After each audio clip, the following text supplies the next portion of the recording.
Hello, welcome or welcome back to Italian Oraculum. I'm Danilo. Today I'm doing a reading with the Endless Oracle. Sorry for my nails, but I made a mistake with the nail polish, so let's ignore it. And so I decided to use this oracle because right now on Kickstarter there is the campaign of the sort of associated tarot. It's the Endless Tarot. It's not exactly identical because it has been some time since the release of this deck, so the artist changed a little bit their style. But anyway, it's Eric Maile. Mail. I'm not sure how to pronounce it correctly, and I apologize. But anyway, I wanted to take this video to do a reading with this oracle and tell you that there is a Kickstarter for the tarot and that you can of course go there and support it so it can be created. It's already funded, but it can reach further stretch goals and therefore be produced with a higher value, higher quality of the box, the guidebook, and whatnot. And if I remember to do it, I am going to leave the link in the description of the video. Now, that being said, I am going to use the cards to essentially produce a line version, and yes, a singular progression of cards, but I'm going to essentially make a Celtic Cross sort of reading. Now, if you have never seen this deck, if you have never seen one of my videos where I use this deck, you can see that the background is easily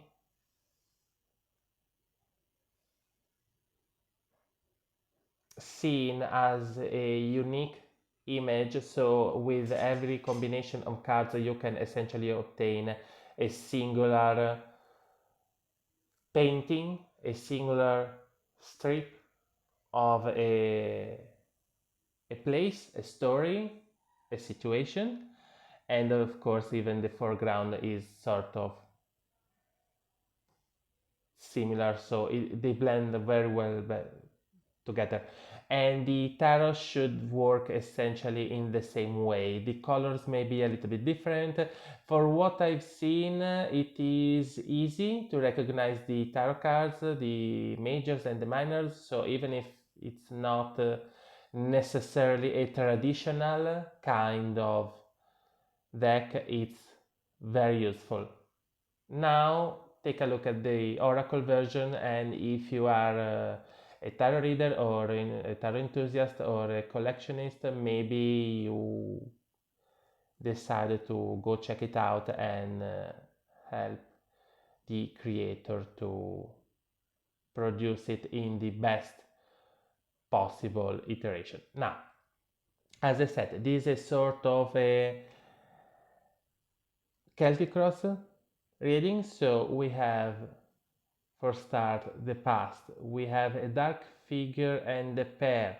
Now, this situation is described by three people, but we could say maybe one of the two is the dark figure. So is there a betrayal? Is there some sort of hidden enemy?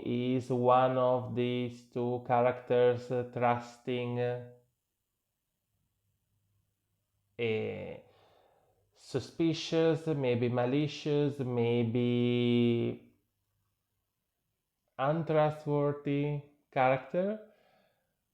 Whatever it is, in the past, for you watching the video, for us as a community here on my channel, it feels weird to use that word considering I'm not a major YouTuber, but anyway, um, we have a situation where this figure is either looming on the couple, or one of these two characters is a secret agent, is a dark figure, is a maybe hidden enemy, maybe a sort of dark teacher, those people that kind of put us in situation where we learn a lot, but it's not an easy situation, it's not the kind of situation we would choose to to experience usually.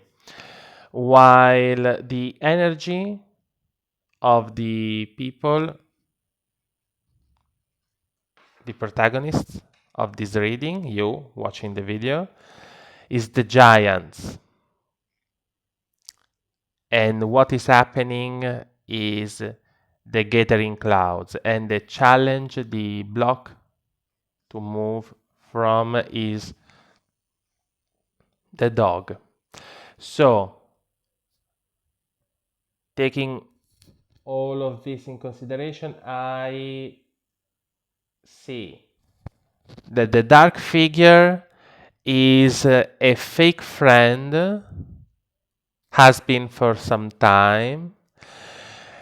You are a lot stronger and wiser and more magical and capable of going forward. You are a mythological being, you are a force of nature, and right now there is confusion, there is threats of chaos, there is maybe anxiety, there is doubt, self-doubt, and the obstacle you have to move forward. If you see here, there is a dog, there is a fence with an opening, and here we have a wolf, or at least a wolf dog. So you have to move past your sense of duty toward this fake friend, this false person, this dark figure, and toward your sort of old, nowadays useless, or even maybe damaging sense of self. You no longer have to be the tame dog, you have to be the free wolf. This in the future, this situation, this challenge is going to bring you. Sorry, I'm trying to. Is going to bring you to a new knowledge, a new position of observation and clarity. So these clouds are going to dissipate. You are going to see beyond that with the observatory, and you are going to participate in a new group with the card of the witches. You are going to be the person that, yes, maybe it's not extremely and wholeheartedly and generally accepted. And it may be a challenge, it may be lonely, you may feel a little bit other, but it is a position of power, it is a position of knowledge, it is a position of action, both practically and energetically. So it is a position of manifestation for your life, it is a position of strength, again, power, authority. The triumph, yes, the triumphant attitude to have in this situation, this moment, is the mirror pool. So a self-reflective, self-assessing, sincere, because a mirror it's not really how others see us, it's how we see ourselves. And yes, the mirror image is flipped from left to right, but it is still a true way of see us. It is still a way for us to analyze ourselves, to look at ourselves, and therefore the mirror pool is considering it is water. It is a water mirror. It's a self-reflection that is deep, it's emotional, it's sort of maybe difficult because a mirror made out of water could be disturbed because the wind, because of leaves falling down, or it could be muddy because the I'm missing the word, sorry, but essentially there could be sand or dirt moving underneath the surface of the water, so it may be cloudy, and therefore it requires time, it requires patience, and it does require a spirit of observation that it's maybe not natural for you, for us. It may require a little bit more patience and again time and just calmness. The water mirror is usually often, let's say, it's used as a symbol to represent our own inner monologue, our own inner world, our own inner sense of self, look toward the world, our own mind. So you should give time to the mind, to the mirror to clear and to still, so you can truly see yourself, so you can truly see your situation, you can truly see your potential, you can truly see your flaws, of course, but also your point of strength, sorry, you can see who you truly are, who you have been, and how to move forward from it and become who you want to be. Now, the people surrounding you, the ones you trust, the ones you would listen when it comes to advice and judgment, maybe, are represented by the artist. Now, the artist is both an extremely useful and positive ally, but it's also a great challenger because on one side you have the person that can see things differently and kind of makes them clear, paints you a clearer picture than what you can see. On the other one, you have a person that can create a sort of illusions with their images. In the card, we see ruins in the distance, in reality, and the artist has painted a, a whole building. It looks like a windmill. So, is it useful, revealing, and sort of enlightening representation, illustration, or is it an idealized, confusing, treacherous depiction of reality?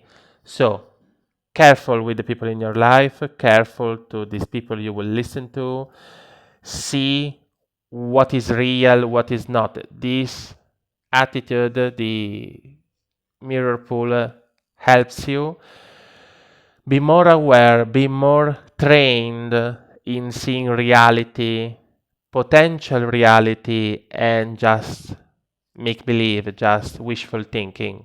So it helps recognize who is an artist that inspires you, who is an artist that is going to distract you, and how to differentiate between the two of them and how to behave with one or the other group. Now, this attitude, this sort of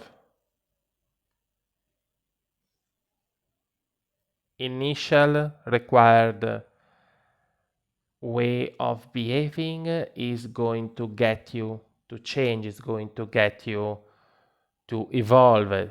We have the lighthouse, so we go, as I was saying before, from an inner way at looking at reality, seeing yourself for who and what you truly are, to be able to do the same with those and what surrounds you, to be able to see the dangers in the dark, to be able to see the road, to be able to see how to reach your goal, how to go where you need to, and you can shed a light also for other people. And all of this in the end is going to get you to the, let's move them one last time, to the princess. Now, a princess is many things, especially nowadays with the old reasoning regarding gender and how we have essentially allowed an anatomy of our own body determine what we should be allowed to do, how much freedom we should have, how much authority we should have, especially on others. And so the princess, I feel it like it could also be the prince. But from a fantasy point of view, from a storytelling point of view, the princess is usually the one that gets rescued, or is the character that has a sort of calm and maybe a little bit more quiet kind of strength, but a great strength nonetheless. Right now I'm thinking about maybe the uh, Tolkien characters such as Arwen, which is the elf princess, or even Galadriel, which is an elf queen sort of character. And I can see in this card this woman, the princess, presumably, so it's a young woman in front of the statue of an angel of some kind, not necessarily a religious sort of angel, not necessarily a Christian sort of angel, but maybe a generic positive figure, maybe a generic pacific and calming and healing sort of guardian and energy and archetype. And with her entering the waters and going toward the statue, we kind of see that she has maybe her hands mirroring those of the statue. So in this card, in this final result, which could be a final transformation for you or of the situation, what you have achieved, even if, of course, your life moves on and it's not a finishing line, it's more of a moment of a with a significance that leaves you with something. In this card, I see hope and strength and the ability to be sure where you're headed, how you're going to go there, how you're going to face the challenges, and be ready to do it. So, a greater calm, a greater positivity, a greater awareness of your skills, your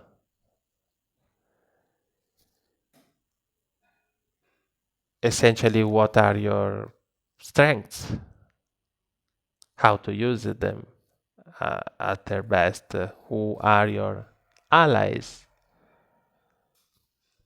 who you are, how to be a positive figure, a figure of hope and strength for other people.